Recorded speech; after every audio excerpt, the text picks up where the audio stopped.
try to, first, before we start, I basically want to read the essay.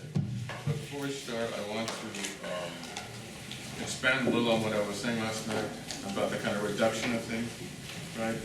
So, because I'm not sure that I was able to communicate well this point about the increased meaning of the reduction. So, just to sort of redo it again, as we move forward in time and society changes and gets more complicated, and as students the young people or anybody actually in society become more and more dependent on cell phones. Having a computer in your phone is a major change, and being connected to the internet is a major change. I mean, the whole relationship we have now between knowledge and information is completely changed. This is totally revolutionary. First they had printing, that was like a massive thing. Then you had libraries. Now you have it on the phone. So the assumption you can find anything you need on the phone has really changed everything. Now, of course, what actually you can find on the phone is not necessarily reliable at all. That's a huge problem. But simply, people are drunk with the access. They're yoked to it. They're so excited to have access to anything they need. I just float along in life because whatever I need is I can get it on my phone, and I always have my phone with me, so I can be anywhere, anytime. And I need information. I just got it. And that's a kind of major delusion, and it's a delusion not only because the information, of course, on the internet is not always reliable, and many people don't have the ability to judge what is reliable, what is not on the internet. It's a big problem. But also it's a delusion because it happens repeatedly. And as it happens repeatedly, the awareness that this is a problem is very hard to communicate.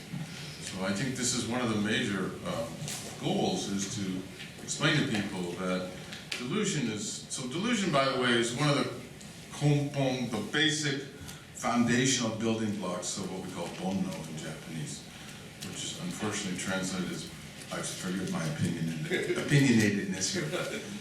Unfortunately translated as blind passion from Nishihon kanji, and I don't think that's a good translation at all, because it's neither, as I say, it's neither blind nor is it passion. Okay. Bonno is delusion. It's an afflicted, your normal thinking has been afflicted, defiled by misinformation. That's really what bonno is. And it manifests sometimes in blind passion, but blind passion itself is not the problem.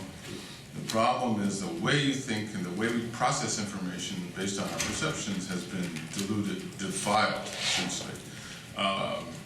And the tricky thing about bonno is that it occurs in so many different ways. And you can take the kind of extreme Tariki position and say, well, basically tough shit. Nothing I can do about it, I can't solve my problems, I give up, oteage, and then it's all over.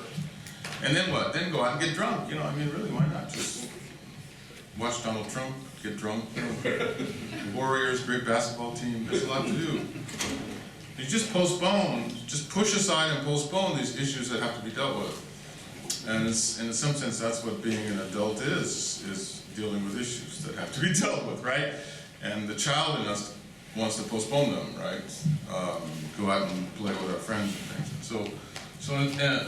So again, I think the tricky thing about cell phones and the internet and all these things is these are just massively contributing to this delusion, and contributing in ways that makes the religious problem much more serious. I'm not saying that cell phones are evil, okay? I have an iPhone. It helps me a great deal. On the other hand, this assumption that I can find out what I need, I can solve my problems on the basis of the internet, is really a huge problem. And fundamentally, it's not significantly different than saying I can find out the solutions of my problem by asking my mother, or asking my father, or asking a book. In that sense, all the problems are basically the same. The solution to your problem has to be found by you, because it's your problem. And the dynamics of how that problem works in your life, only you really know. And your relationship to how the problem affects you, whether you obsess over it. Obsessive compulsive behavior is one of the founding again, one of the basic building, I'm sorry, the word is building block. I keep using the wrong word. The building block,基本的な building block of Bono, again. We think of obsessive compulsive behavior as kind of a psychological condition, right? A neurotic condition, but everybody's obsessive compulsive to some degree. The same way everybody has multiple personalities to some degree. We all have different personas. We all have a different self that we display when we're talking to people in our families and talking to people at work, and everybody does this, and everybody obsesses and worries about things, and the things that you worry about every day. That's obsessive compulsive behavior. Everybody has this. It's just a matter of degree. And so these are all Bono. These are all, defilements. These are all kleshas that are pernicious and stubborn, and they don't go away. And even if you have your Shinji moment and you're saved with Tariki and you feel great about the future of your life, those problems are still there, I mean, it seems to me that's one of the major purposes of having a temple, having a religious institution, having a center, is to help you find a way, find some form of practice, some sort of activity that can help you deal with these things, because these problems never go away. Just like, in the Zen world, when people have their satori, their problems don't go away. This is one of the big delusions of Buddhism in the West. That somehow I have a really good friend from New York who was really a convert to Zen, and sat Zazen for 30 years, and definitely had a number of awakenings, but he's very angry and resentful. And why is he angry and resentful? And by the way, a lot of this anger is directed at Suzuki Daisetsu. It's a whole other thing, another problem, right? You could have a whole seminar on Suzuki Daisetsu. Anyway, why is he resentful? He's resentful because he feels that the Zen, American Zen in the West, and again, of course, Suzuki is really the person who invented this, promised him that if he could sit Zen and he could have a satori, his problems would disappear. But his problems didn't disappear. That's because Bono comes back. Unless you're a Buddha, Bono comes back. And Bono comes back because even if you understand the cause of your particular kind of, incorrect thinking, there's something deeper. There's a level of Bono that is unconscious for most people because it has to do with habitual thinking patterns. The way we approach the world gets habituated after time, becomes unconscious. We just respond in certain ways. And there's certain values involved in that basic structure that are very difficult to get to. So, the traditional Abhidharma world in Buddhism, the analysis of how meditation works is after you understand how the Bono works on this level, then you have to meditate deeper to uncover this kind of, to get, this is all objectification of your thinking, right? To clarify what is it in your habitual responses to the world that also causes delusion, also causes defilement. So this tricky stuff. So again, I guess what I'm trying to say here is that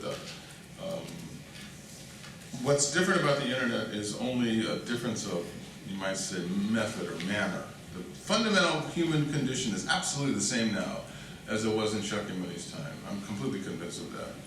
But the way our lives are structured so differently that we have sort of a different set of problems to work with than even Kyozawa Mashi did. Certainly Shinran did, certainly Shakyamuni did. So it's the response to the world that is basically the same. As humans, we're still the same. There's nothing really any different about the way our mind works. And I mean, the core problem, I guess, again, from a sort of traditional Buddhist perspective, is that we process our experiences in terms of our past knowledge. You cannot get away from that. Everything we do, every decision we make, is dependent and based on, to some degree, our past knowledge, and that past knowledge is incorrect because it's the past. It's informative, think of something like playing tennis, So you're in some high-powered tennis match, you're playing against somebody. Maybe you played against this person before. You're watching Serena Williams or something, and but today it's different. Today's, the humidity's up or down, or whatever it might be. The person had a good night's sleep, or suddenly their arm is weaker or strong. It's different. Every time it's different. You can't rely on the past. to interpret the present. The present has to be recognized as new and fresh, and that's much more challenging, right? To really deal with the imminency of what's happening right now, and not in terms of the past. So in that sense, I think nobody's free from this, but that doesn't mean we throw up our hands and give up. So back to, if those of you who read Japanese can see Seishinkai, the world of the mind. This is a brilliant title for this journal that Kyozawa started with his buddies. By the way, Kyozawa's buddies, if you don't know, are mostly people from University of Tokyo philosophy department. They're all people studying Western philosophy. They had their little commune set just a few blocks away from the entrance of the University of Tokyo.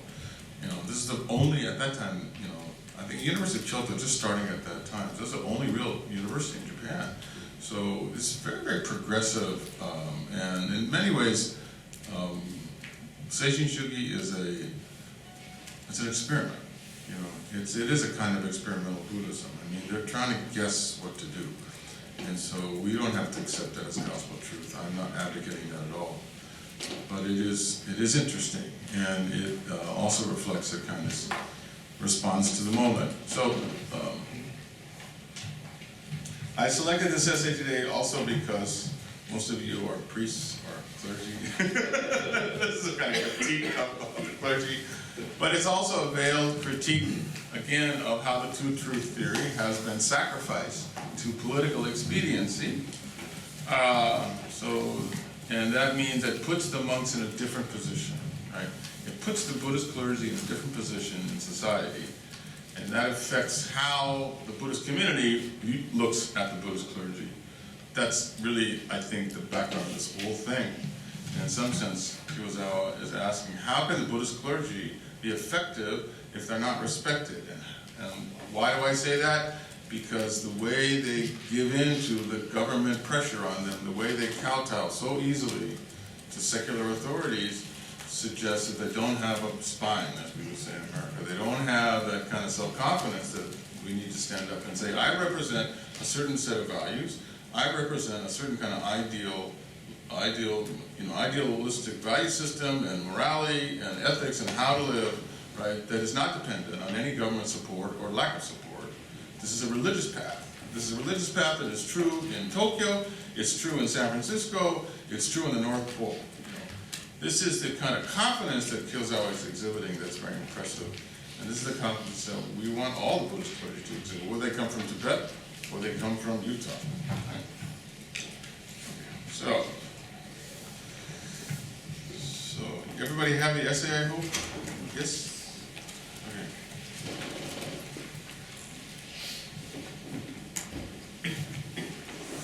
So I think what I'd like to do is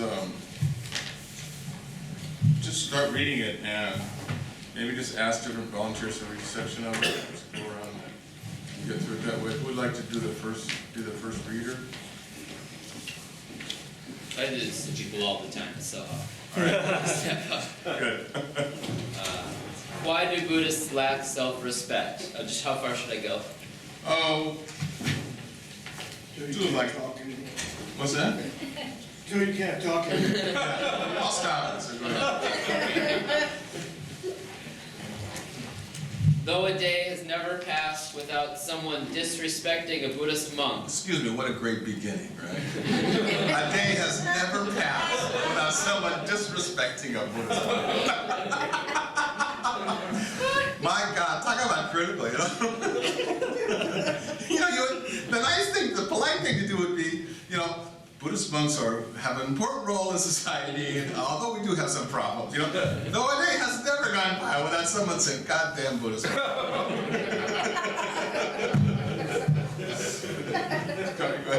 The situation has never been as bad as it is today. While it may be true that the main cause of this is the clergy's ignorance and lack of study, it may also stem from the paucity of self-respect in their own minds. Today's Buddhist clergy are well aware of their original responsibilities, that is, in addition to funerals and memorial services. But they avoid consideration of those duties by rationalizing that such things are beyond them. This view has twisted them such that they have become accepting of their state of lowliness and triviality. When people look down on themselves, then it follows that others will look down on them as well. Has the present situation come about purely by accident? In the past, there were Buddhist monks who did not bow to kings. And if they did not bow to kings, they would hardly feel the need to do so to lower officials. Why should the situation be any different today? How did we get to the point we are today with our clergy? When they see governors, they bow. When they see county chiefs, they bow. They bow to policemen. They bow to village leaders. They bow to nearly anyone considered a gentleman or businessman by society. They are extremely polite, even obsequious. But they are not polite to everyone equally. The higher the status of the official, the lower their head goes. The more money someone has, the more reverential their manner. We must recognize that these people are not paying respect to what is ethically proper in someone, but to the person's wealth. They are not paying respect to the abilities of someone, but to the person's power. How much lower can one get? In general, a mutual respect for self and others leads to politeness in human relations, and in such people there is nothing to criticize. But internally deficient in knowledge and virtue, yet externally replete with the most cordial politeness, who could show admiration for the Buddhist clergy today? If the rule that should guide them is that one can never be too humble, where did they learn their arrogance? Okay, let me stop you. So not only are they obsequious, but they're arrogant, okay? In other words, what Kyozawa was saying is there's an underlying arrogance here, right? That they can bow to everybody, but in fact, they think that they're on top of the world, right? Because they've succeeded in finding a way in society to be recognized and successful and functional. It's the height of insincerity, right? Like some politicians. Okay, good. Go ahead, a little more. These people are obsequious without being humble. Although the appearance of humility and obsequiousness may be quite similar, their essence is radically different.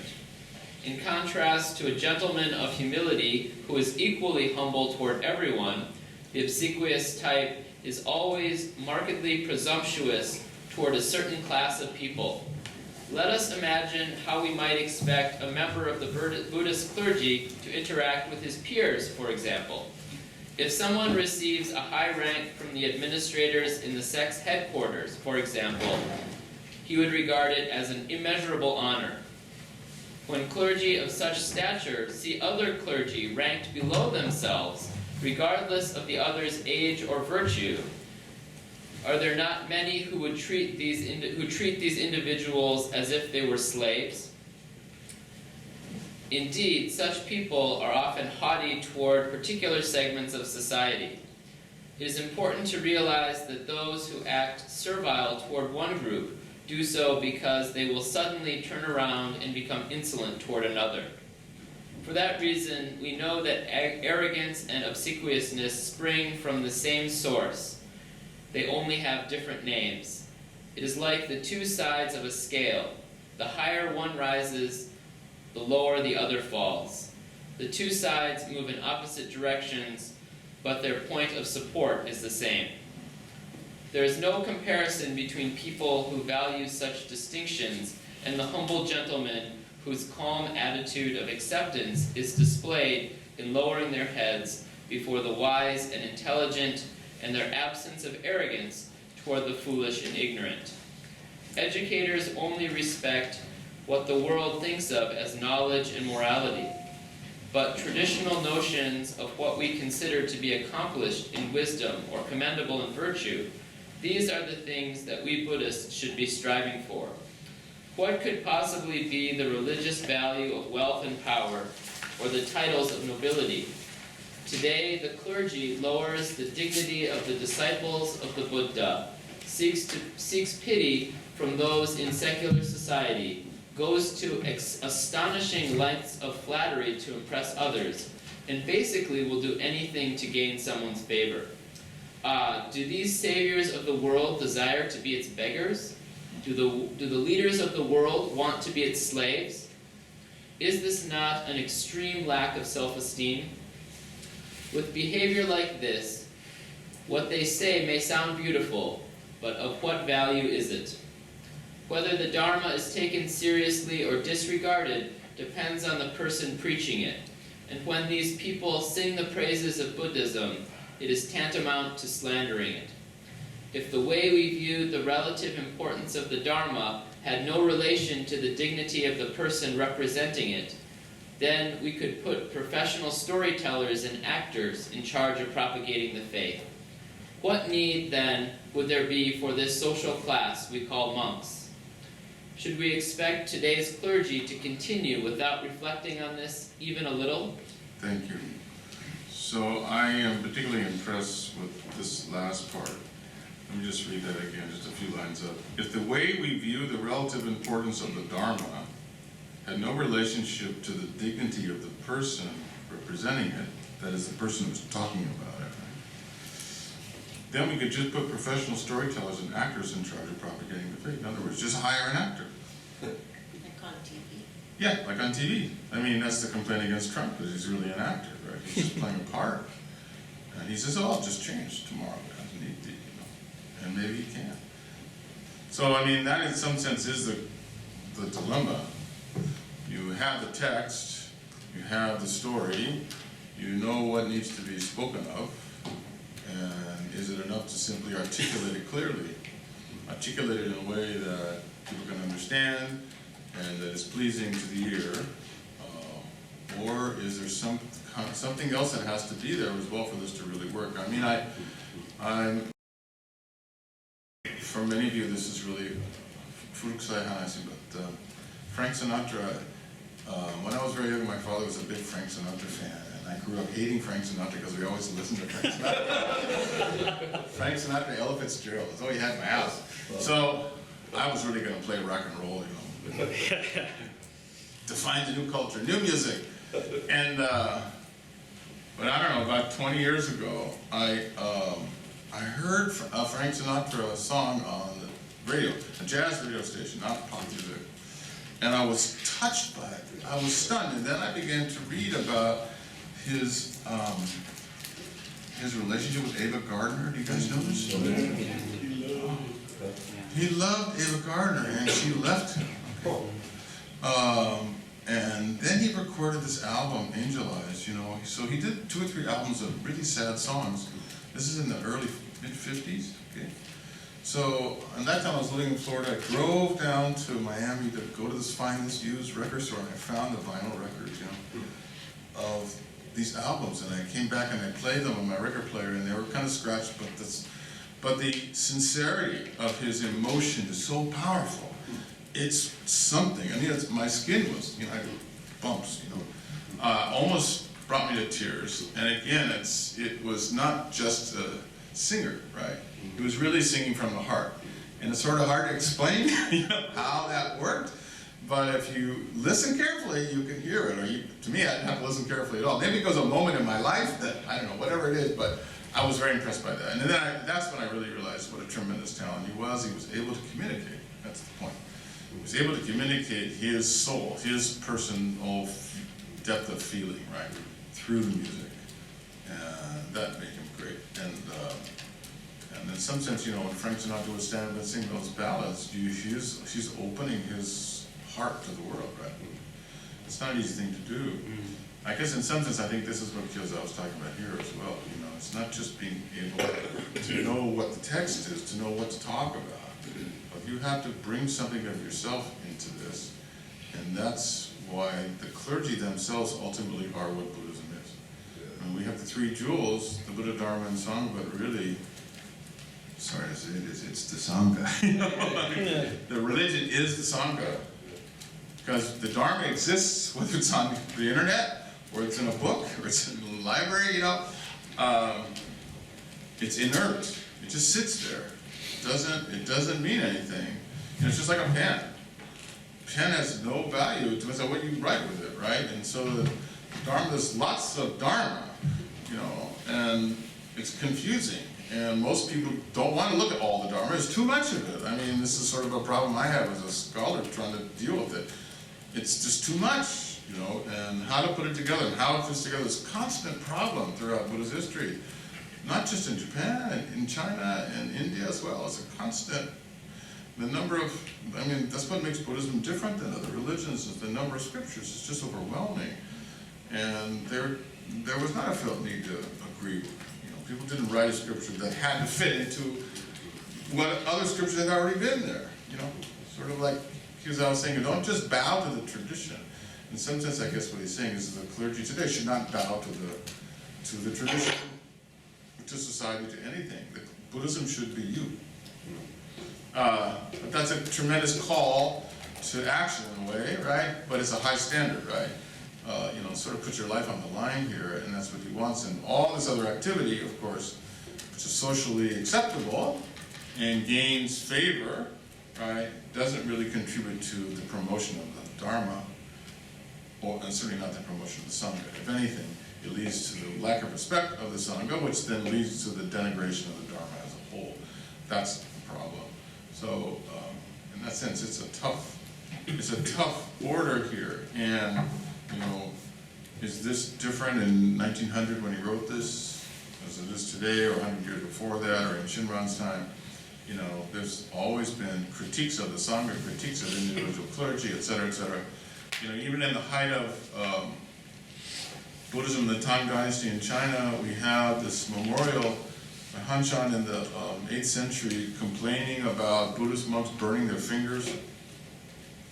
They would have these parades in the capital in China, these big Buddhist events, big Matsuri essentially, and Buddhist monks would come out and they'd burn their fingers to show their devotion. And this was a Confucian scholar complaining that these Buddhists are crazy, you know? What are they doing? What are they bringing to society? This self-destructiveness, you know? Why do you have to do such a thing, right? But that's in the Lotus Sutra, and that's in a few other sutras too, you know, that if you're really serious, you don't mind sacrificing your physical body to do so. The Vesantara Jataka, probably most of you don't know that, but the Vesantara Jataka is the most famous sort of Buddhist parable in Theravadan Buddhism in Southeast Asia, and the Vesantara Jataka is about a man who he's so enamored of the Buddha that he gives everything he has, and when he has nothing else to give anymore, he gives his wife and his children. Okay? He sells them to raise money to donate to the Sangha. And everyone says, oh my God, what are you doing? And how could you go to that? But this is a powerful story, and in the end, of course, you know, he's rewarded all these. It's like Job, you know, in the Bible, everything comes back to him because he's done the right thing. So, but again, this is kind of extreme. So, in some sense, you could say, well, Buddhism is kind of extreme that way, and Shinchu, we don't have to do that. We're kind of married clergy, so we don't have to cut off our toes or anything. You know, but you know, Shinchu also has a tradition of very strenuous, strict practitioners. Shinran clearly led a very difficult life himself. He was highly disciplined. Just because he just took a wife doesn't mean that he went out drinking every night, you know. I mean, and there's a long tradition in the medieval period also, Akal no Doshu. There are people who are very serious practitioners. You know, we have this picture of Akal Doshu sleeping on logs, okay? So he's a Shinran follower. Why is he sleeping on logs, okay? He could sleep on a bed, right? Or a stone, whatever they had in those days, but anyway. And this is an intentional act of making life difficult to teach myself discipline, this kind of thing. So this is part of Shin as well. It should not be ignored. And Shin, again, it's been, over time, again, things get reduced and get reduced and get reduced.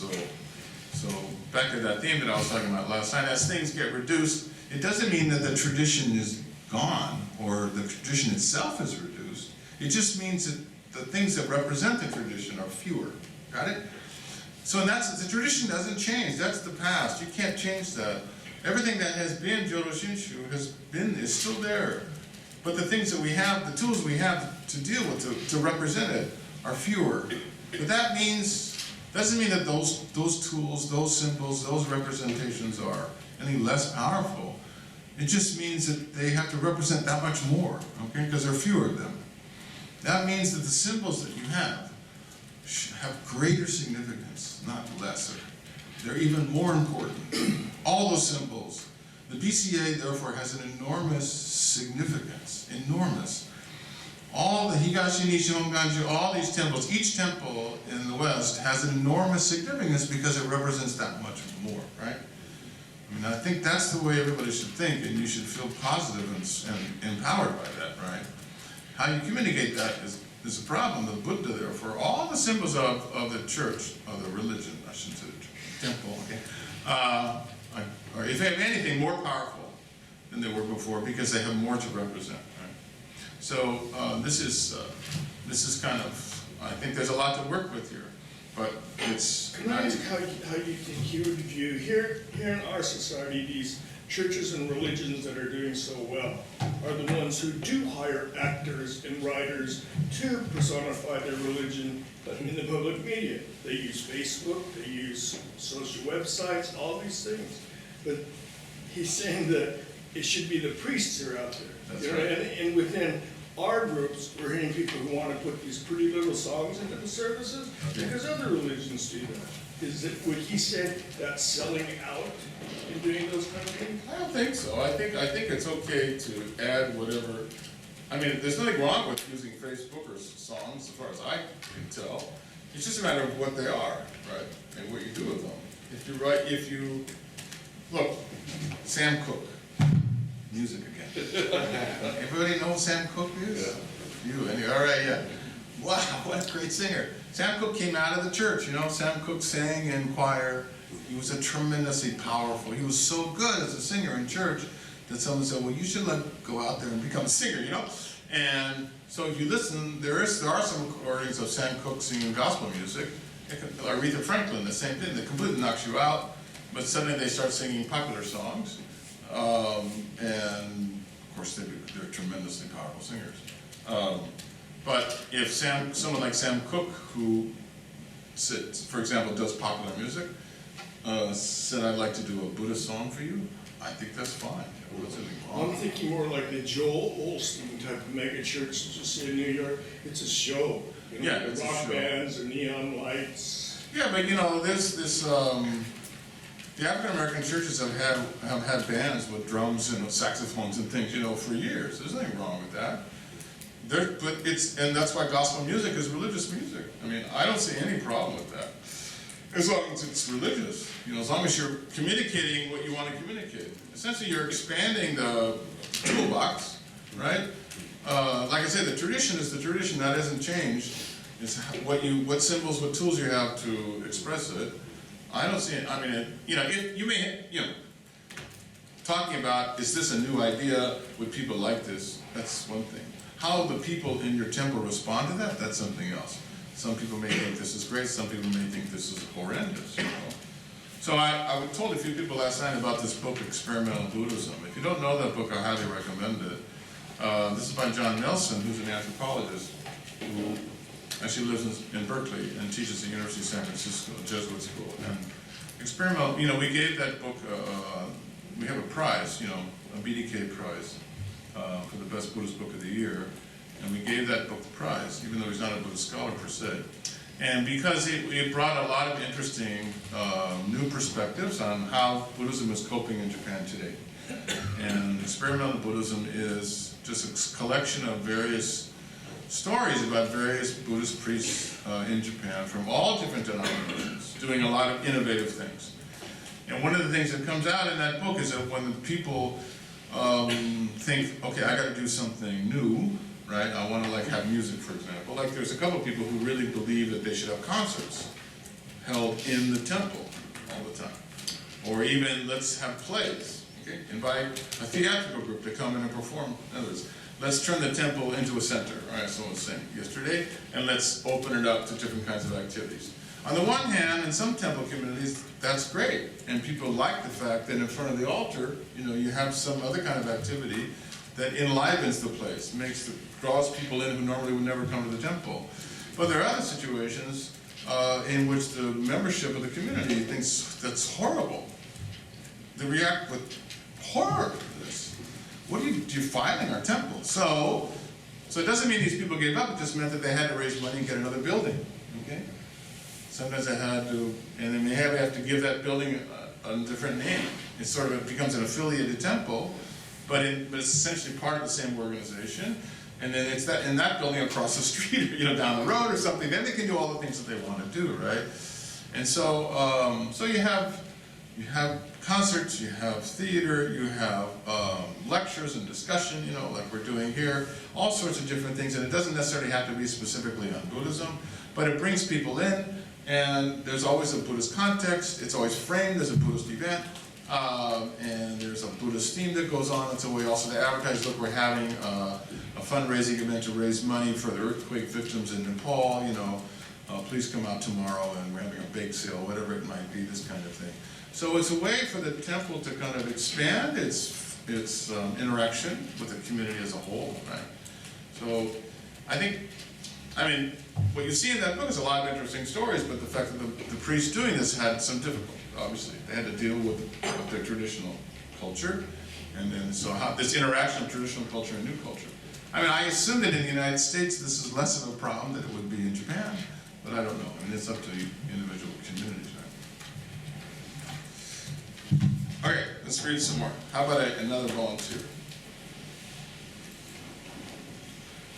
Oh, thank you, Patty. I'm really happy that you agreed to it. No, actually, I'm reading the Japanese, I'd rather have something. Okay. All right, Ken, go ahead. But I am not yet finished. Lest my readers misunderstand me, allow me to explain further. At this point, those reading this essay should be clear about the fact that my lamentations over the obsequiousness I see in the Buddhist clergy and my attempts to boost its self-respect do not in any way stem from a desire to promote a greater sense of pride or self-importance. However, arguing as I do here that it is wrong for our clergy to become too intimate with the world does not mean that I advocate that they should instead pursue the practice of focusing their minds on the contemplation of suchness or the nature of reality while sitting in some idyllic setting enjoying moonlight-drenched ivy or wind-rustled pine trees. In other words, I am not affirming a practice that has no correlation to worldly events while remaining aloof from the world itself. This point requires some clarification. As a point of fact, Buddhists are required to live in two different worlds at the same time. What are these two worlds? One may be called the mundane, where the worldly truth operates. The other we may call the supra-mundane, the realm of the ultimate truth. One is absolute, the other is relative. One is finite, the other is infinite. There are other ways to express this split, but what matters is that one grasps the fact of this crucial distinction itself. The work of Buddhists is to benefit sentient beings in service of universal salvation, and they do this by means of transcending the worldly dust in their minds to view discriminations from the standpoint of equality. At the same time, they also place themselves within that worldly thinking so as to see how this equality appears from a standpoint affirming discrimination. In seeing discrimination from the standpoint of equality, one therefore partakes in the enjoyment of the oneness of the Dharmadhatu. And yet one recognizes the obvious separation existing between individual nations and societies, indeed in all human relations. How could one even compare this to a cosmopolitanism without distinctions? Therefore, we must also view equality on the plane of difference. But although one may indeed recognize the reality of the myriad differences of this world, it is nonetheless imperative to rid oneself of attachments to any of them, to put aside greed and desire, and to love all people in all parts of the world. Yet this position is not an imperative arguing for an individualism that precludes equality either. Residing in equality but not being attached to it, residing in distinctions but not being attached to them. Although one may be there, he has not forgotten this world. Although one may be here, he does not indulge in fame and fortune. When wisdom and compassion work side by side in this way, without contradiction, This can be called the home ground of the Buddhists. Great, thanks. This is a beautiful section, and, you know, to me, this is sort of Buddhism 101, Buddhist thought. What is Buddhism about? It's about this. You see how he's very skillfully woven the two-truth theory into what we should be doing as Buddhist clergy, right? Yeah.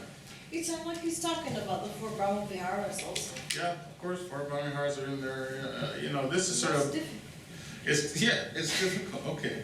But also, nice thing about this is you see that this really has, this is a valid attitude for any Buddhist in any situation. In other words, this is what the ideal should be like. And it doesn't matter if you're a married clergy or not a married clergy, or you're a monk in Thailand, or you're a Shinto priest in America. It's basically the same thing.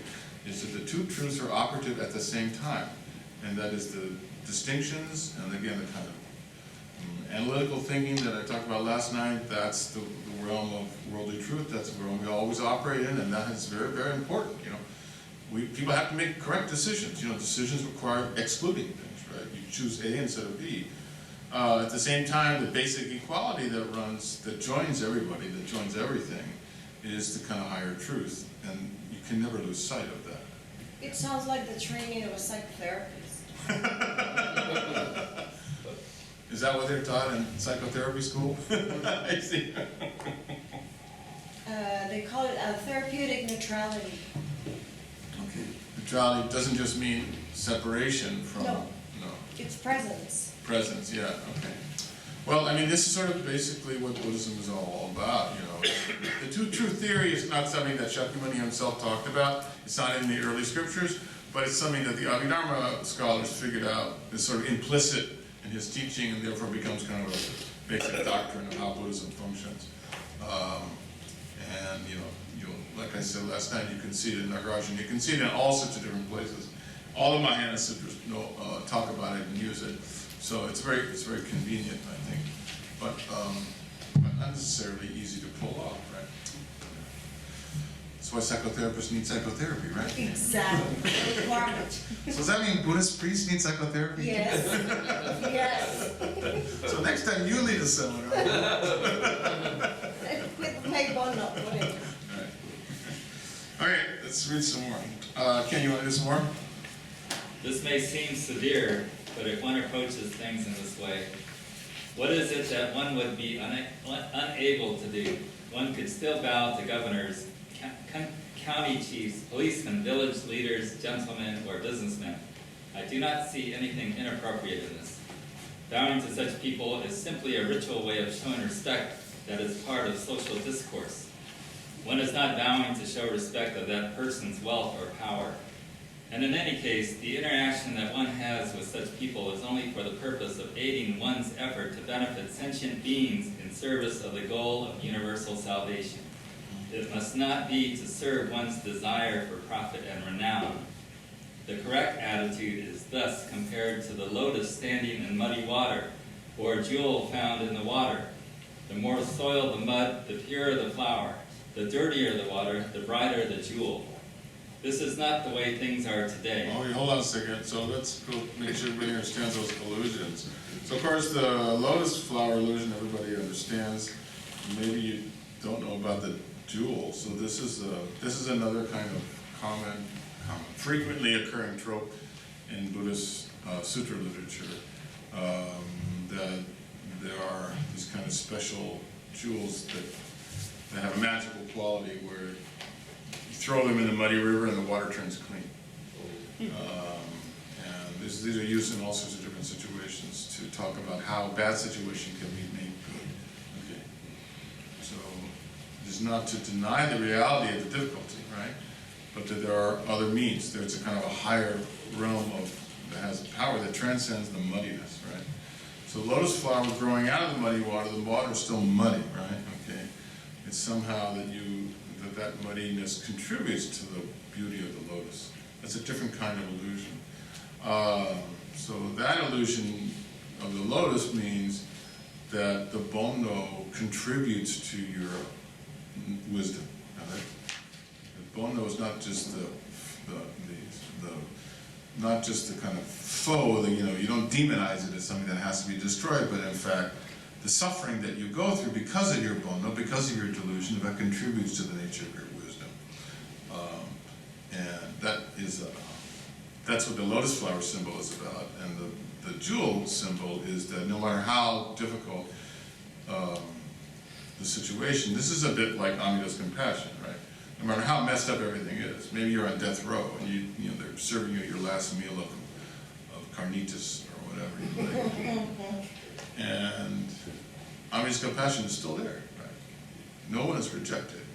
Everyone universally is accepted. That's the power of the jewel. That's the power of the compassion that can clear up any muddiness, regardless of the situation.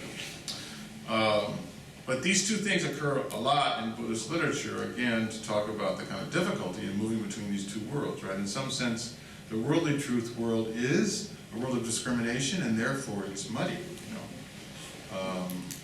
And it's muddy, as Kiyosawa writes in his notes in his writing on ethics,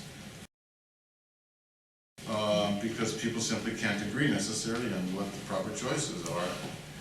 And as I said last time, even if they could come to an agreement, which they can't implement it. They're unable to do it. You know, so ethics and morals are inevitably problematic. Well, I'm speaking Japanese English. Extremely problematic, and the mornings are tough. Yeah.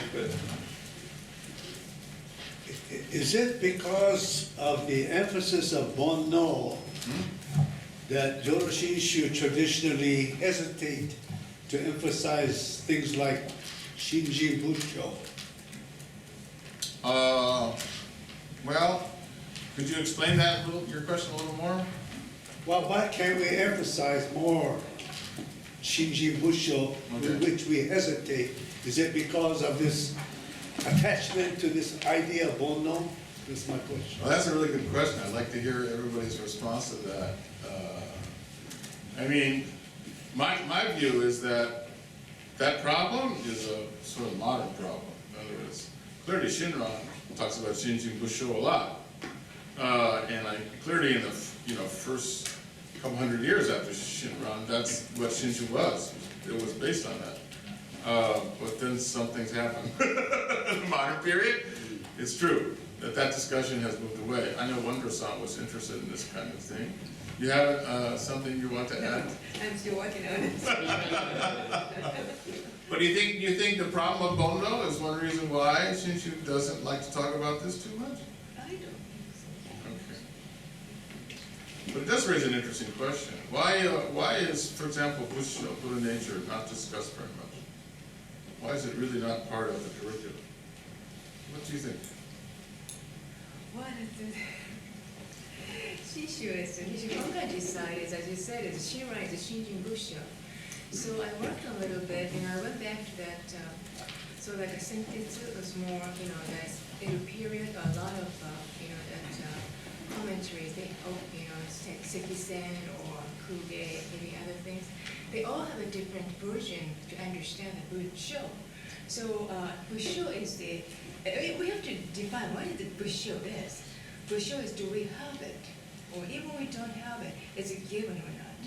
Or Busho can be scattered around in air. There's a lot of expressions Shinran said in many writings. Right. So all that, the previous scholars, I understand, try to, come up with their own things. But my challenge is, particularly inside, I think, they even negate the consciousness to really recognize to Shinjin itself. Oh, I see. That's the part I really don't understand and cannot be shared in this contemporary world. That's what I understand. Well, that's pretty radical. That's even more radical. Yeah, because Ryukoku shut down Busho. Because the whole idea was Zentai Tari. Right. Which is a Kiyosawa idea, actually. Yeah. It's a funny thing, yeah.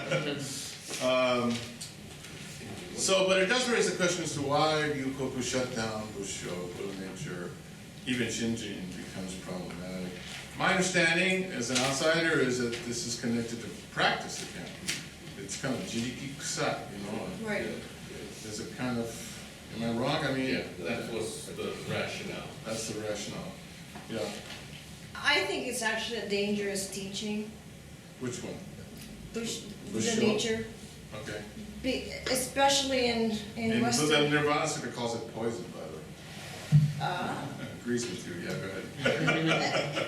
Especially in the context of a quote Western mind that promotes quote self-esteem and self-aggrandizement, really, and all these terms about self-esteem, empowerment, it's all about the self. It just builds up this delusion about what self is, and from a Buddhist perspective, there's really no such thing ultimately, but that's not the mindset, I think, of people in the West, especially in America. And so it's dangerous teaching because it may give the wrong message that, So it may promote egotism. the self-importance I see, okay. that interferes with. Well, all right, so that's a good point, and let's just hold that for a second. Let's first talk about the Japan thing. America's another problem.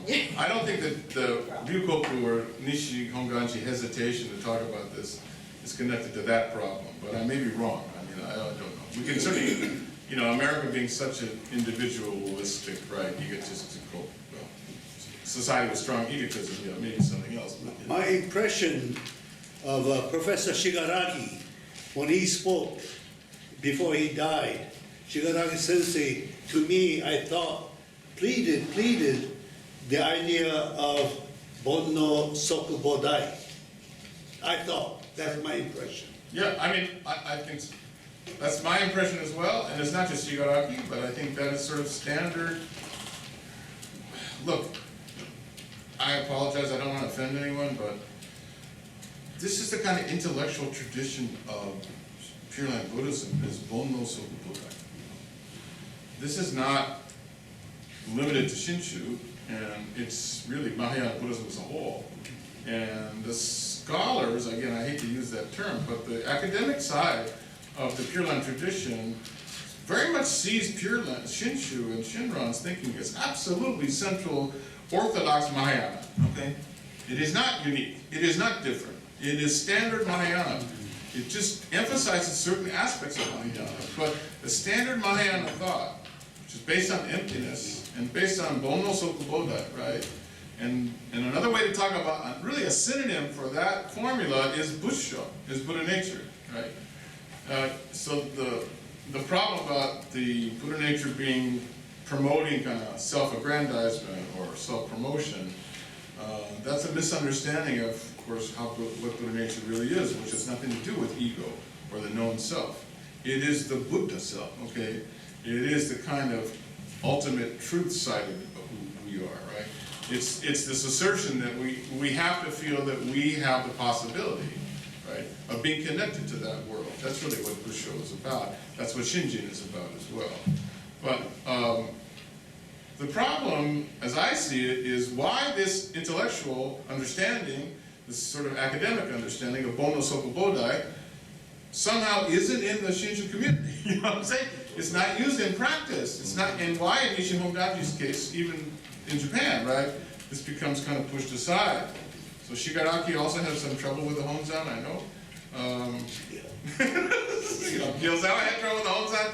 All the, this is the odd thing, and in some sense, this is part of the legacy, right, that we all inherit. And I don't understand. I mean, it seems to me again that in America, you should all be freer to do what you want. I don't know. You have a bishop back there who's very understanding. You have two bishops here actually, very understanding. So this tradition in which really Orthodox Mahayana thinking is at the heart of Shin Buddhism, and not only is this, I think, accurate from what Shinran was actually doing, but this also makes Shin Buddhism stronger in America. This is what Americans are looking for, actually. This is why I have 100 students in my classes. This is what the students are looking for. When they hear this stuff, their eyes light up. This is what they want. They don't want to hear that Amida takes me to heaven. It's boring, It's like cartoons on Saturday morning, It's really too simple. and it doesn't really satisfy what their spiritual urges are, right? People are looking for something much more demanding, much more substantial. Bonno Soku Bodai is a tough concept to get across, but it requires some real abstract thinking. It's a challenge in some sense to everybody. Emptiness as a whole is a challenge. You know, calling it emptiness or calling it Buddha nature, all these things are difficult. But in fact, it's what makes the tradition alive, I think, and with the real source of power. But I mean, I know Shigaraki Sensei himself was somewhat frustrated. And, you know, and there's always tension between the universities and the Honzan, right, in the main temple, always. Still true today. And I'm always, every time I ask questions about this problem in Japan, people always hesitate before they answer. They say, So talking about the Honzan, what does it mean? Is that Kangakuryo or what is Honzan? That's a good question. When you're talking about what, especially I think even the Kangakuryo is under pressure, you know. But Kangakuryo also they have scholars, right? Right. And then so based on the doctrinal understanding, they address some, opinion or a statement. So they should have some doctrinal foundation to address something, right? Well, the Kangakuryo, in some sense, their job is to find the doctrinal justification, rationalization for the opinion, for the position that the church has already taken. I mean, this is the two-truth problem, right? Again, it appears from what I hear, I don't know, that the Nishi position from the Kangaku perspective is still that the worldly truth is the truth of society, right? It's a social, political reality. So the church has taken a position already. Now, the leadership of the church in some point is ultimately responsible for these doctrinal decisions. How well informed are they? I don't know. What do they have to worry about? What are the considerations? I don't know. That's a political problem. You know, let's not forget that Kaneko Dai and Nonomura Naotaro, both writing in the 1920s, critiques of this very materialistic understanding of Shinshu. You know, essentially they published these books. First they published these articles in the Chugai Nippo, right, and then they published these books on them. They were thrown out of their universities and lost their status as priests, both the Nishi and Higashi side, and the cause in both cases was not the Kangaku, it was the temple community. So certain people who were devout Shinshu followers, local priests read these things, they got very upset and complained to the Honzan. How can you have a professor at our university teaching this kind of stuff, right? And this led to both of them being dismissed, right? So obviously that's a big side of it, right? What does the community want? What is the community looking for? This goes back to the same thing I said before. You want to have a musical performance in the temple, not in my temple, you know. So that there is a traditional community that has traditional values that expects kind of a traditional approach. So obviously that's a problem. But in some sense, hopefully, ideally, the Honzan, whatever that means, different people in the Honzan recognize that the Kangakuryo, for example, doesn't have the freedom that Ryukoku Daigaku has. That's the way it should be. You know, you should have both things, both voices, right?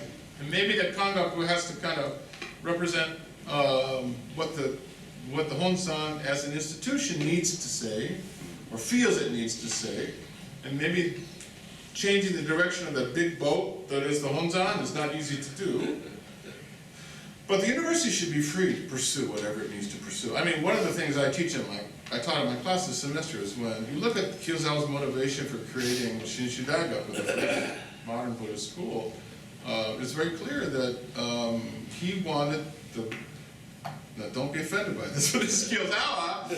Kyozawa wanted the university to function as a kind of Sangha. Another Sangha, parallel to and next to the Honzan Sangha, right, the traditional Kyonan. He wanted the university to perform a lot of the same kind of functions that the Sangha used to, right? Which was free inquiry, free discussion, free investigation, right?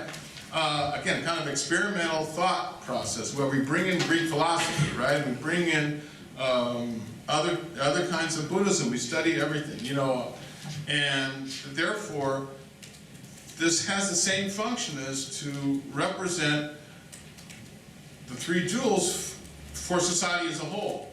So I'm interested in Shin Buddhism, and do I go to Ryukoku or Otani Daigaku, or do I go to the Honzan and become a priest and go to the Gakuri, or go to the Gakuri and I go to the seminary? Well, of course, you can go in both directions, right? But if you go to the university, then you're going to be exposed to lots of other things. And so, so one of the stories that I heard from Sakurabe Sensei at Otani University, Sakurabe was the premier Abhidharma scholar at Otani University when I was there years ago. Old Blum, yeah, anyway, so at Sakurabe, I was having trouble with my dissertation research, so I was trying to write my dissertation on the Anjin Ketsu Josho, this very well-read, favorite text of Renyo's, that many people thought was not a Shinshu text and became controversial in the Edo period. And nobody would read it with me because it's controversial, you know. And Sakurabe, I was complaining, and Sakurabe said to me, he said, Blum-san, your problem is you came to Otani Daigaku in Shinshu-gaku. The right way to study Shinshu is to come in as Bukkyo-gaku. Don't study Shinshu in Shinshu studies, study Shinshu as Buddhist studies. Then you're free to do what you want.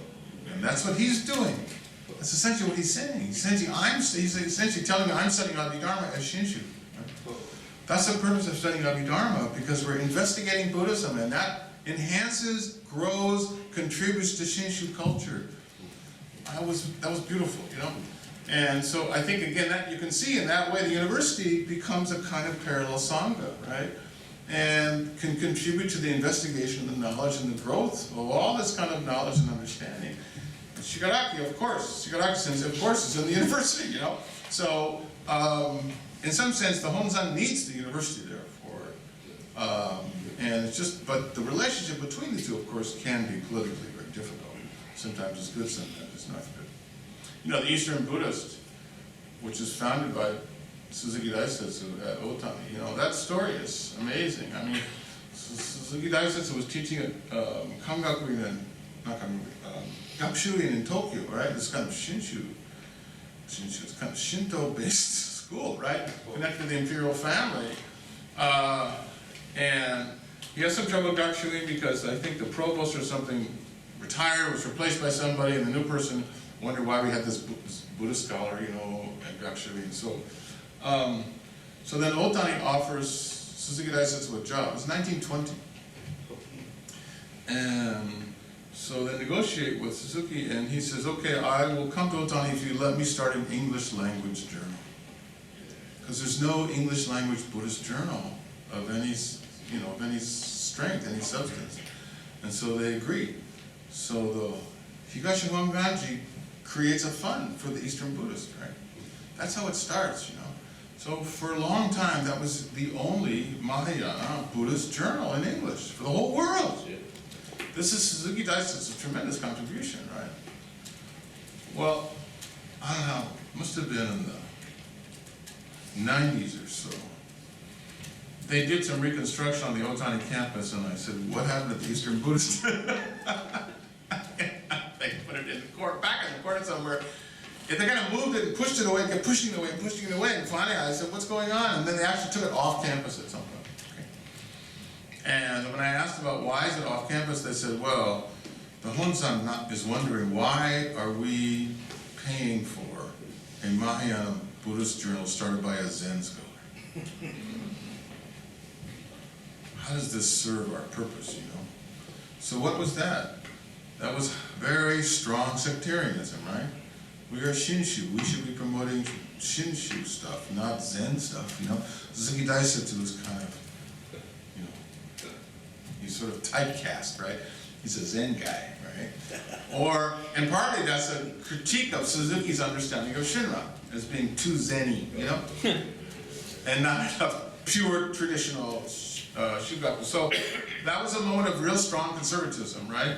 Within the Honzan leadership. I'm very happy to report that these days that situation has been reversed. Now there's a lot of support for the Eastern Buddhist again. But it was tricky. There was a good 10-year period in which that almost closed down. Okay? And they were thinking of just, we should not support this at all. So, you know, that's the problem, right?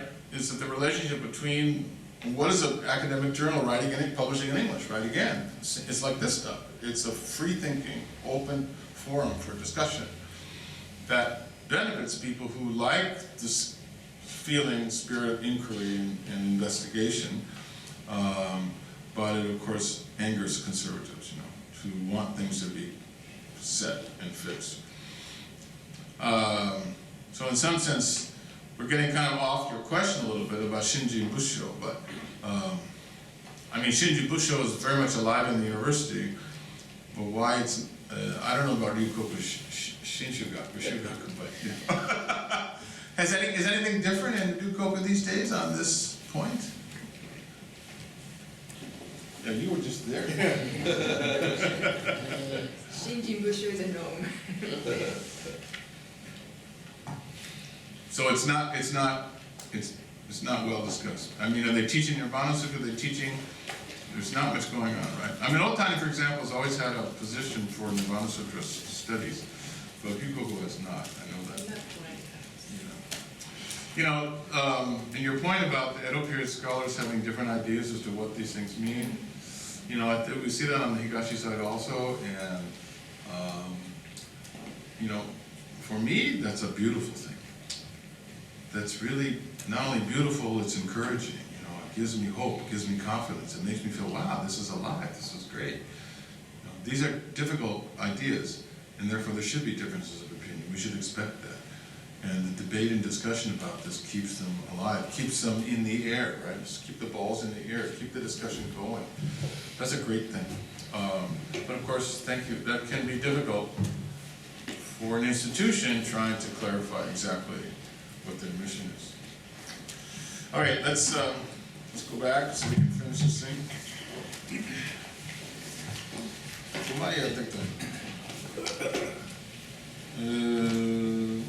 Ken, do you remember how far you got? Yeah. Oh yeah, down here. Okay. Today, the Buddhist clergy enter the soiled world, soiled themselves.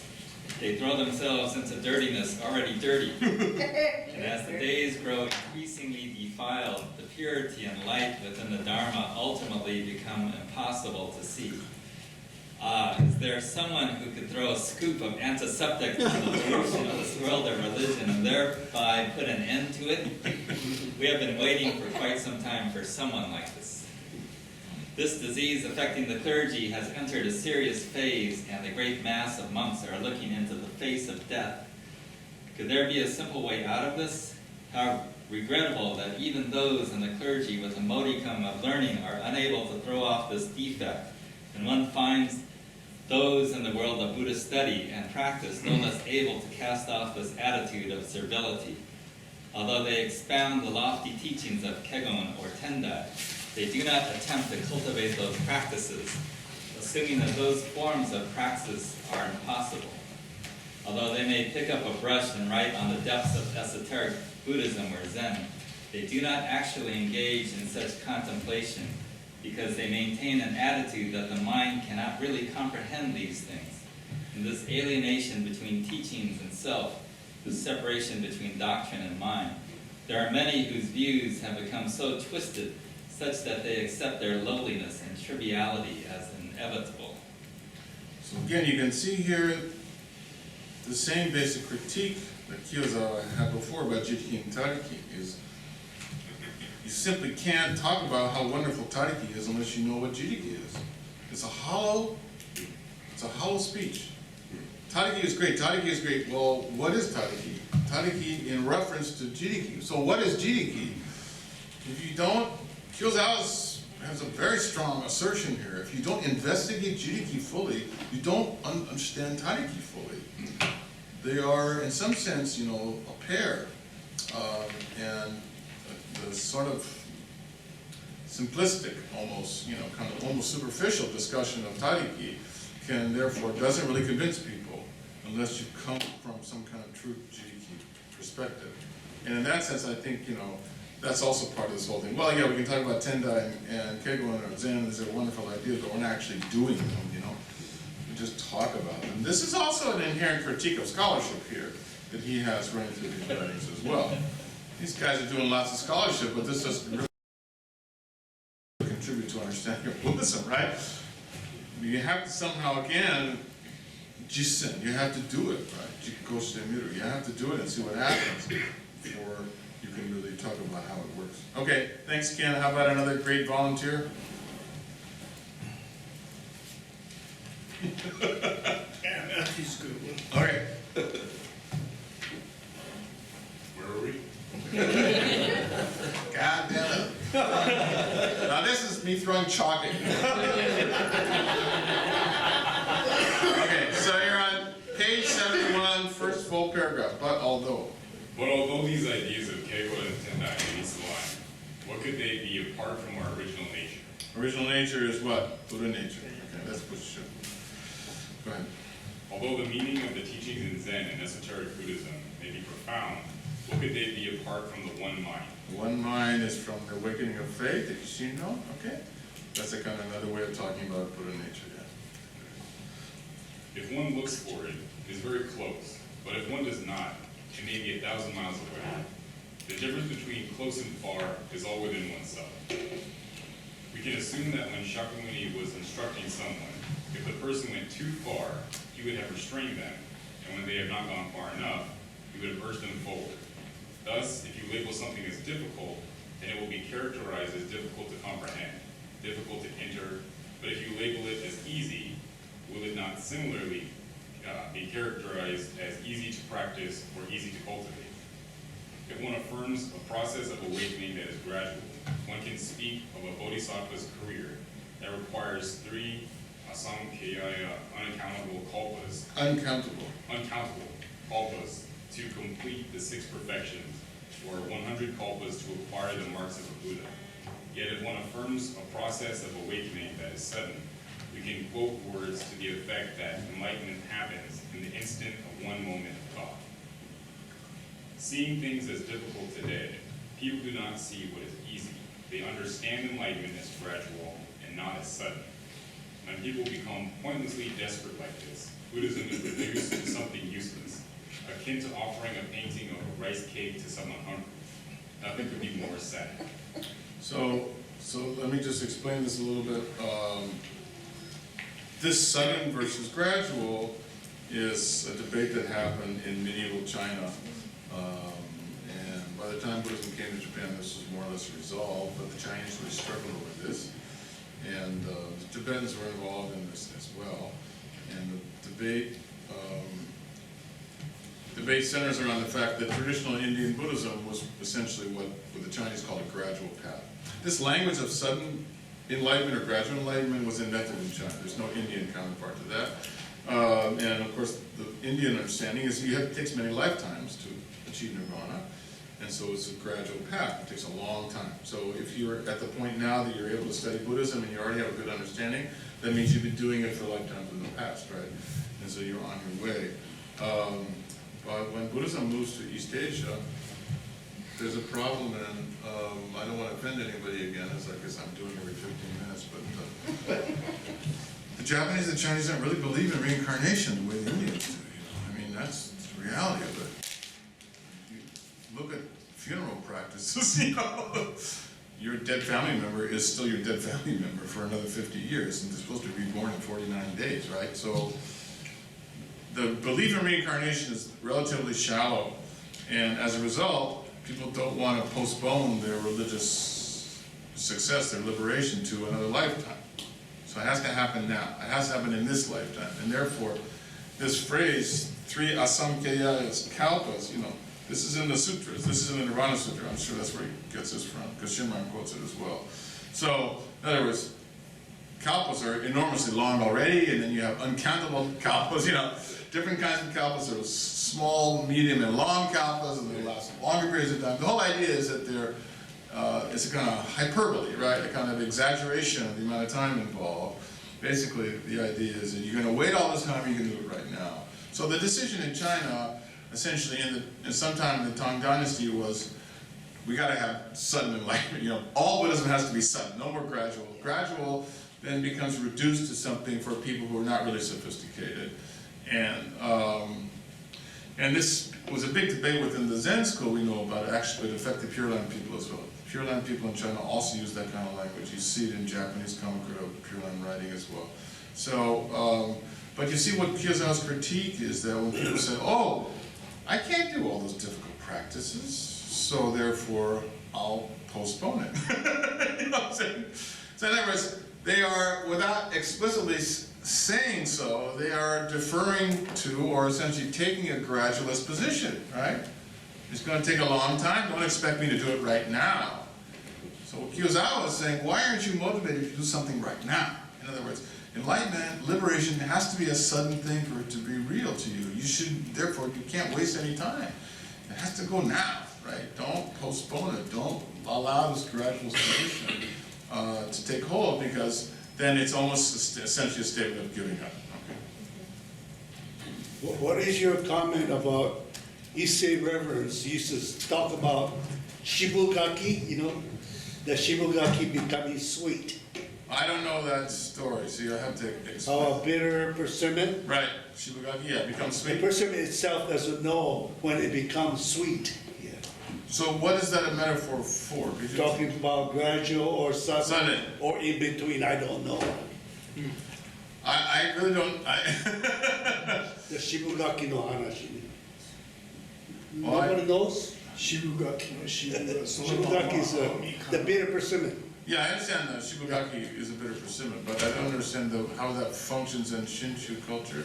Go-san, can you That explain? bitterness Yeah, changes to become a sweet, okay. very pleasant tasting persimmon. And that happens without I realizing. don't know whether it's called that gradual or series of sudden sweetness, I don't know. I think one of the ways in which I would understand that is that when you bite into a dried shibugaki, it's sweet, but it it's originally bitter. But there's not a point at which, then it became sweet. So it's a gradual. Maybe the transformation is in a sense gradual, but the realization is I see. a kind of immediate thing.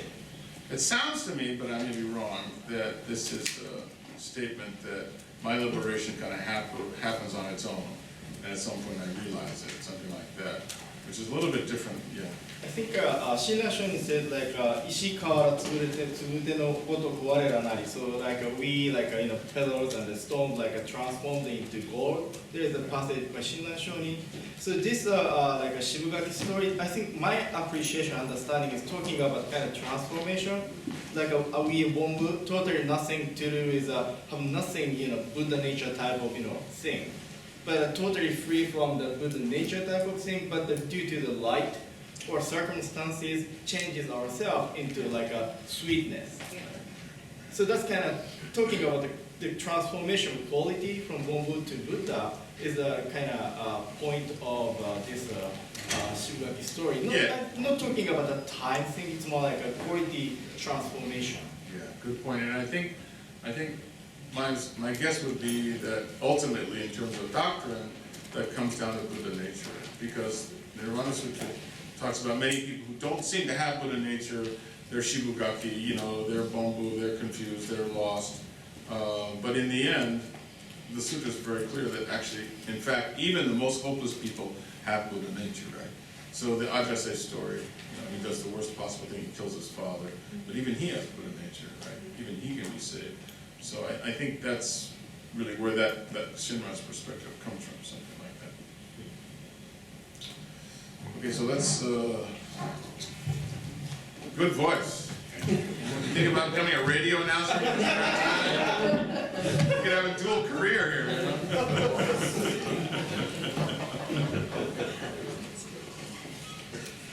Even though the number of people who study Buddhism is gradually increasing, the fact that the vitality of Buddhism is weakening day by day, month by month, can only be the result of an overall decline in the energy put into practice. In the end, truly living religious wisdom and virtue can only flow from the head and belly of someone engaged in practice. There will always be some people armed with the doctrine of the 3 time periods of the Dharma, who will assert the impossibility of practice leading to realization. However, the doctrine of 3 time periods of Dharma is only a provisional distinction. Upaya, in other words. If I were a person of inferior nature, then even if I lived in the age of the true Dharma, it would still seem like the age of the latter Dharma to me. I really would underline that line right there. So read that line again, please. Even if I were a person of inferior nature, then even if I lived in the age of the true Dharma, it would still seem like the age of the latter Dharma. Okay. All right, keep going. And if someone of a superior nature were living during the age of the latter Dharma, can we really say the true Dharma would be categorically unavailable to that person? An attachment to the three periods of the Dharma that leads to despair is certainly not the true intent of Buddhism. This is a really important point, and I believe this is from Honen.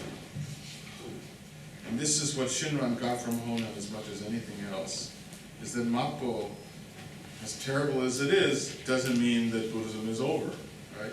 Not at all. That, in fact, a person who has the sensitivity, what he calls a superior person, can still be liberated. There's still sudden enlightenment, sudden liberation. I mean, that's in Shinran's disciples, Honen's disciples talk about this a lot. For them, there is still a path to liberation. It's still a sudden experience. It's an awakening, and it's still available. And so Honen is saying, you know, we associate Mappo kind of pessimism with Pure Land Buddhism, but, and I should publish an essay on this sometime. But in fact, that's Han period Pure Land Buddhism. That's not Kamakura period. The Honen Shinran line is in opposition to that sense of pessimism in Mappo. I feel very strongly about this, but you can argue with me, but anyway, you know, because I've read a lot, I've read almost all the major Han period Pure Land writing, and I've looked at all the major writing of Honen and Shinran and the disciples, particularly the disciples of Honen, of which there are many, and it's very clear that what Honen is saying is that's over, okay? In other words, we can't be in a situation that we are permanently depressed because of Mappo, right?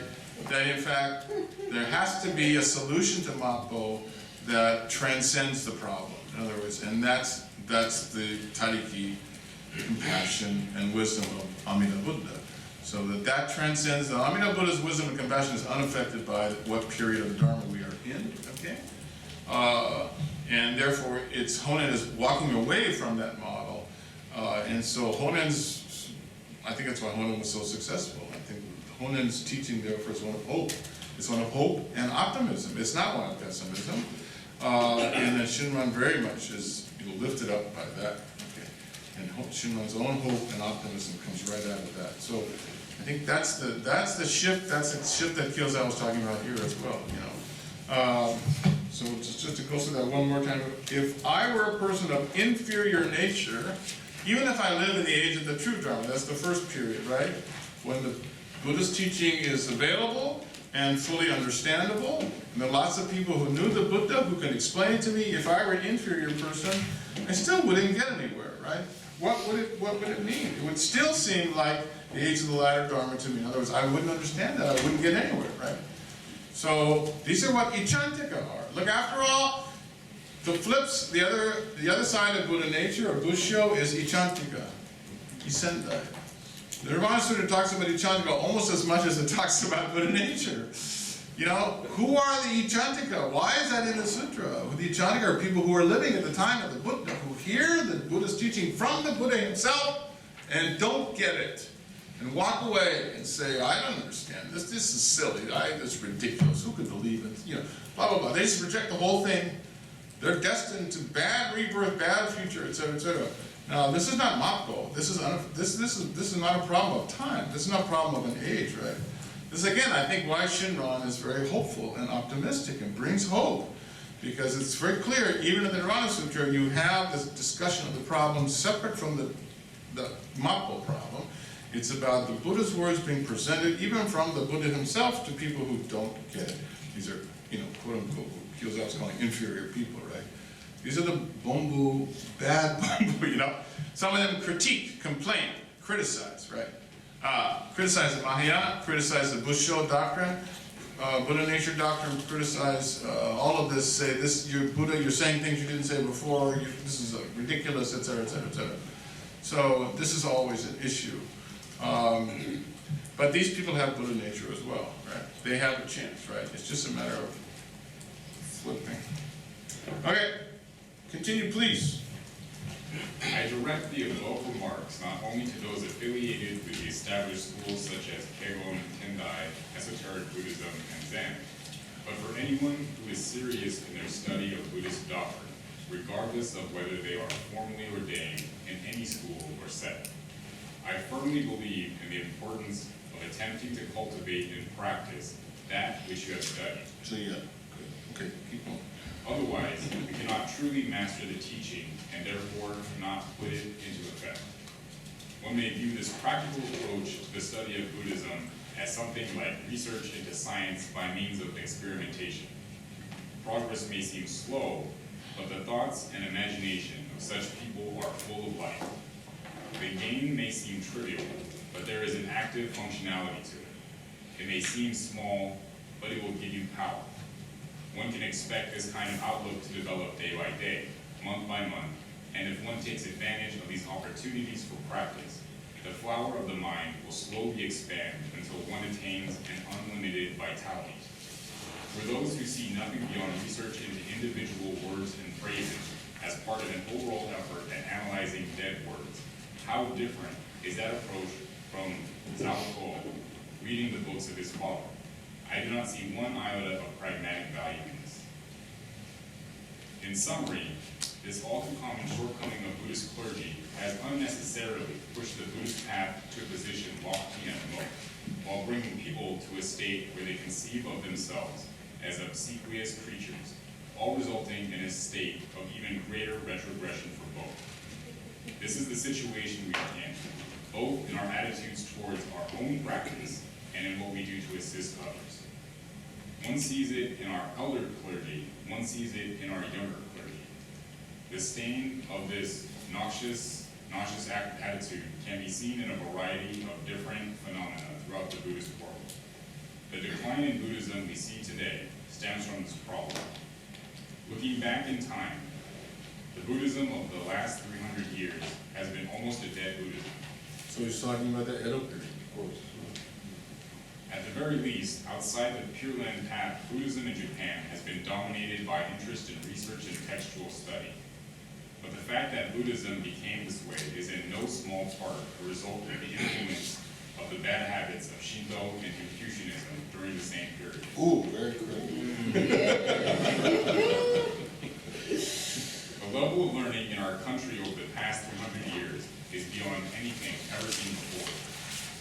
In Confucianism, there were people like Fujiwara Seika, Hayashi Razan, Ito Jinsai, and Ogyu Sora, who dominated Confucian thought with their studies of China's classics, as well as its history and literature. Their work led to the formation of interpretive schools, the banners of their learning flying in their respective directions.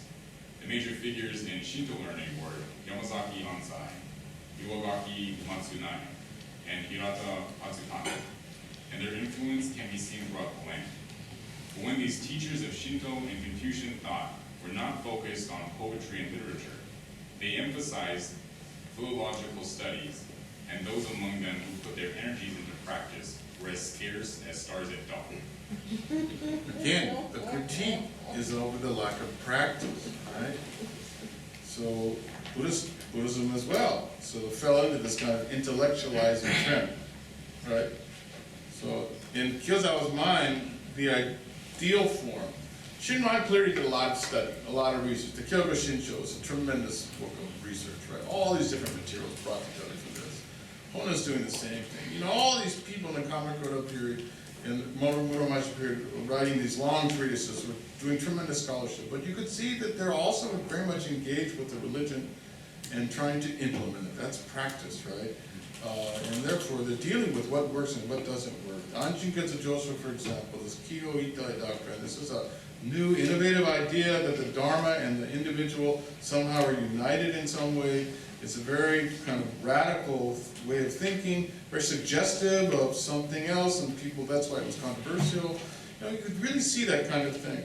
But what Kyozawa's complaining about is that Neo-Confucianism comes to Japan essentially with the fall of the Ming Dynasty. You know, the Ming Dynasty falls around 1650, between 1620 and 1655 or so, and we have a lot of immigrants who come over from China, and these immigrants bring Neo-Confucian scholarship to Japan, Neo-Confucian thinking, and so this stimulates all sorts of new kinds of intellectual movements in the Edo period.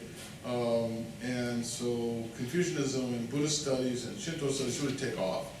And this is the dawn of philological. Philological work, of course, refers to the careful, critical study of texts, right? What is a critical edition? We have different versions of the same text. Let's look at them and critically compare them and see which reading is better. You, for example, look at the Buddhist sutras in the Taisho Canon. You have a lot of notes on the bottom of the page that refer to other manuscripts or other readings in which this character is written this way or different. This character doesn't exist at all, at all, whatever. So that's philology, and that's the work of people like me, scholars. That's our job, is to figure out what is the best reading, what's most likely to be the actual original form, et cetera, et cetera. Because texts change over time. Just like I was saying last night, we have 5 extra translations of the larger sutra. You know, we know texts change over time. So that's a something. But the point is that when that becomes too strong, what's the downside? The downside is that Buddhism becomes intellectualized. It becomes philosophy. Even now in my classes at Cal, a lot of students say, on the first day of class I always say, is Buddhism a religion or a philosophy? How many people raise their hand and think it's a philosophy? Everyone raises their hand. How many people think it's a religion? 2 people raise their hand out of 50 or 100, you know? Everyone thinks it's a philosophy. And so I say, what does it matter if Buddhism is a philosophy or a religion? They all say, well, of course it's a philosophy. There's no God. It can't be a religion. And so, funny notion of religion you have. So then we talk about it. You know, by the time you get to the end of the hour, most of them are convinced that Buddhism is a religion, not just a philosophy. And I also point out to them that there's a downside to considering Buddhism of philosophy. You reduce it, okay, when it's merely a philosophy. Because what is philosophy? Philosophy is a set of logical arguments, right? But religion is not merely about logical arguments. Why? Because my life is not logical. Nobody's life is logical. The decisions we make are not logical all the time, right? So, that's religion. So what Kiyozawa's complaining about is it's because Buddhism has this very long, complicated intellectual tradition, you easily spend a lot of time doing scholarship. There's a lot to study, okay? And the Confucians did it, and the Shinto people did it, and the Buddhists did it as well. But you're losing something in the process when that becomes the dominating way of thinking about Buddhism. So this is also the problem, of course, of the university. So I said before, the university, Kiyozawa wants the university to act as a kind of sangha, but the university also can go off and become far too intellectual in that sense, which becomes divorced from reality, and then the scholars argue with each other about what is most logical, right? And it doesn't have any meaning, yeah. This is not an intellectual question. This is this worldly question. Sure. I always wanted to ask scholars, where did the word expression hanyato start? Is that Japanese? Yes. Chinese? I think it's Japanese. I've never seen the Chinese use it. I don't know where it started. I've never seen anyone explain that, but there are dictionaries, we could look it up and see. I can look it up and see if it shows up, but... Because there's a lot of truth in that expression, to me. All right, well, there's a lot of truth in that expression to you. So, I mean, in some sense, this is what Buddhism is in Japan, and this is also in some sense connected to Shinju, because everyone why don't you explain Hanyoto to everybody? Not everybody knows that term, I think. What's that? Explain Hanyato to everyone in the room. Well, just the word literally, wisdom juice. Well, I look at it as... Well, what is wisdom juice? When people drink. Ah, drinking. Yeah. Drinking. Alcohol. When they drink, all their inner self, disclosed, hidden self opens up. I think that's wisdom. 特に日本ではね。 It's being real. Well, it's I mean, again, no offense, but it's particularly real for Japan, I mean, Japanese culture. There's just something about Japanese culture where drinking really allows people to relax and open up, as you say. That's why we have Buddha bars, you know, in Japan now. We have bars in Tokyo and Osaka. I don't know about Kyoto where, I mean, there are certainly bars in Kyoto where the Buddhist people all go to drink, but these are bars, but those are run by, you know, bar people, miso-shobai. There's one in Kyoto. There is one in Kyoto run by monks? Higashi people. Okay, so then, but now we have bars that are run by the clergy themselves, right? And you know, the idea is you can come in and talk about Buddhism, but you can also free to come in and criticize Buddhism, but at least it opens a discussion, and the drinking helps. I taught, actually, when I mentioned this in my class this semester, I said, did anyone think this could work in another Buddhist country? And everybody said, no. It's only in Japan can you do that, because this Hanyato idea is so pervasive, right? So Hanya means prajna, it's like higher wisdom, right? So it's not just that drinking is a good thing, but that drinking leads to wisdom, or it's somehow how the source of wisdom, right? Yeah, that's just something, again, it's an example of the adaptation in Japanese society. And it's not just Shinshu, this has probably been there from the beginning. I don't think, you know, the monasticism in Japan has been a failure from day one. There are constant efforts to reform the Sangha in Japan to be more diligent, to be more celibate, to stop drinking, to stop eating meat. You know, they've been doing this from Shotoku Taishi's time, you know. The Nara period is the constant effort to reform the Sangha, and the Japanese simply don't understand why they have to give up sex, drugs, and rock and roll. I think it can work in Salt Lake too. And in the United States as well, yeah. So the fact that Shinshu, you know, Shinran essentially accepted that. You know, Shinran's certainly not the first Buddhist monk to take a wife. Don't ever think that. There are lots of examples of Han period monks who are the sons of monks, you know. What's different about Shinran is that he was the first person to be open and public about it and say, I'm not hiding this. And at that point, everyone said, oh my God, that you can't do, right? So, so he left, right? You know, they left Kyoto, and but certainly there's a lot of that. That's always been there. All right, let's try to get to the end here. Anyway, all these people you can look up. This reference to Zakobo is about someone who failed to lead his troops in battle, instead was reading books in the library, etc., etc. So, okay, so a little more. Most Buddhists were also seduced by this trend. They put their energies into writing and lecturing, externally debating with the Shintoists and Confucianists, internally trading arguments with Buddhists and other sects, or in other branches of their own sect. The enormous effort put into this type of investigation has produced a remarkable level of precision in doctrinal research, but rarely has it meant anything beyond a rather complex probing. One sees very little creative insight into the issues considered. This is particularly obvious with regard to practice.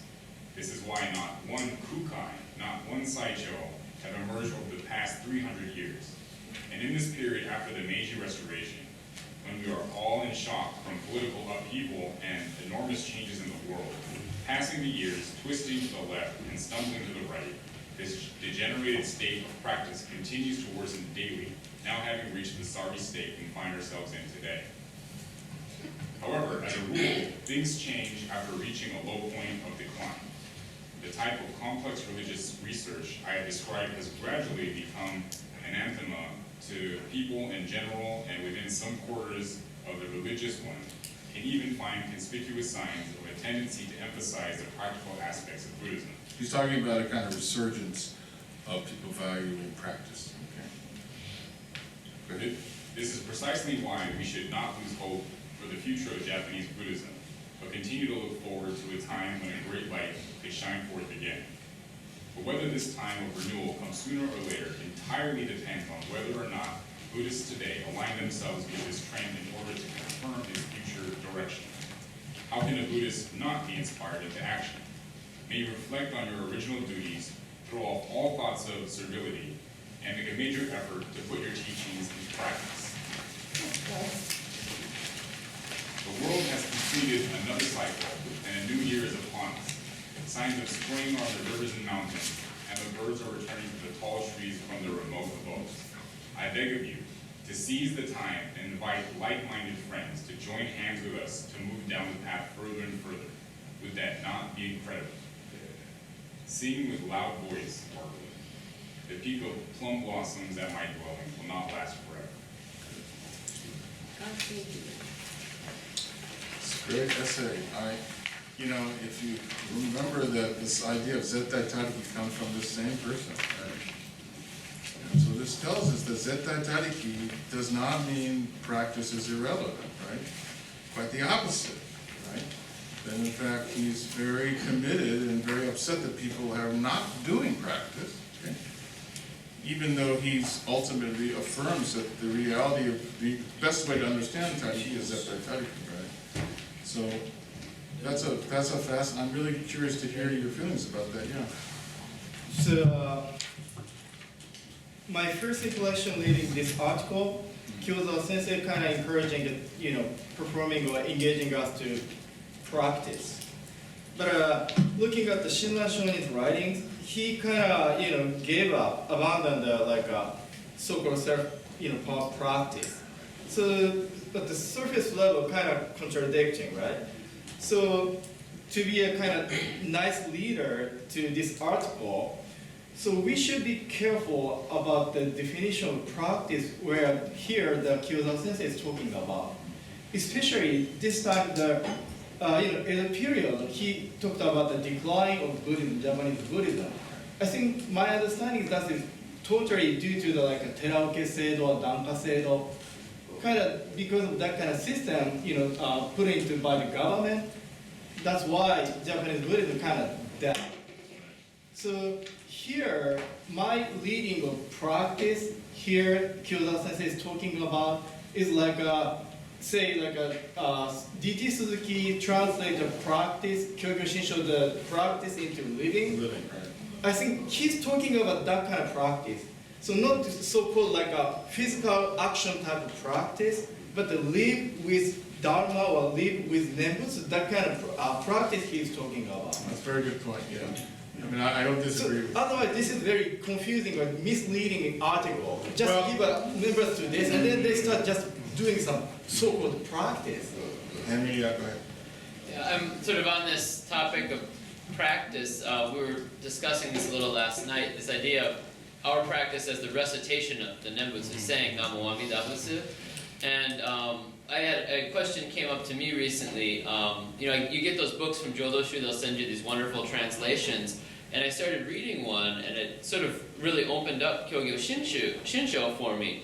Because it's like, oh, if you think about that Kyogyo Shinsho is about saying the Nembutsu all the time. But then, a sort of guidebook for what are you doing then as you do that, with this idea of repetition of Nembutsu. So that raised a kind of second question for me of what is the relationship of Shinran to the Saiho Shinansho, which I understand to be, please correct me if I'm wrong, but this collection of sort of sayings of Honen, Honen's Dharma talks, biographical information on Honen that Shinran in his later years either collected and edited himself or took the time to copy down, and it's very voluminous, but I only heard about it a couple times when I went to Kakashi Jitsun Sensei's temple, and he was lecturing on it, but in my very, very traditional sectarian education, it was, not even mentioned. And so I want to know, what is,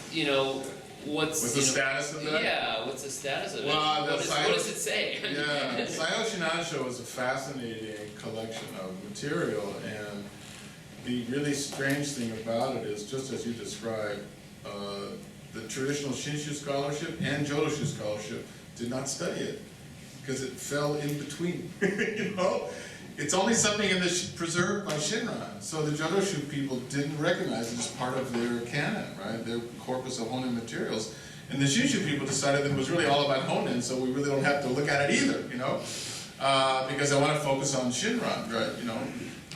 But it's worth remembering that the earliest Hoonko, the earliest Hoon, the ceremony at the end of the year, where everybody comes together, The honko now, the object of that is to show your respect and your appreciation, your concept of Shinran. But the original honko set up by Shinran was directed at Honen, not at himself. And that went on for a while until Kagunyu kind of twisted it and turned it towards Shinran. So Shinran, the Shinshu began as a Honen sect, really.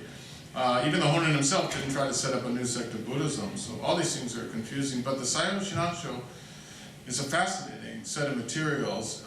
Recently, Bukkyo Daigaku has done an edited, a modern Japanese version into sort of, that's published in this tiny little journal that you can never get, the Honen Shonen Kingdom. So anyway, so it is now being looked at again, and there's a lot of great stuff in there, and one of the most famous things in there is Honen's attainment of Nembutsu Samadhi.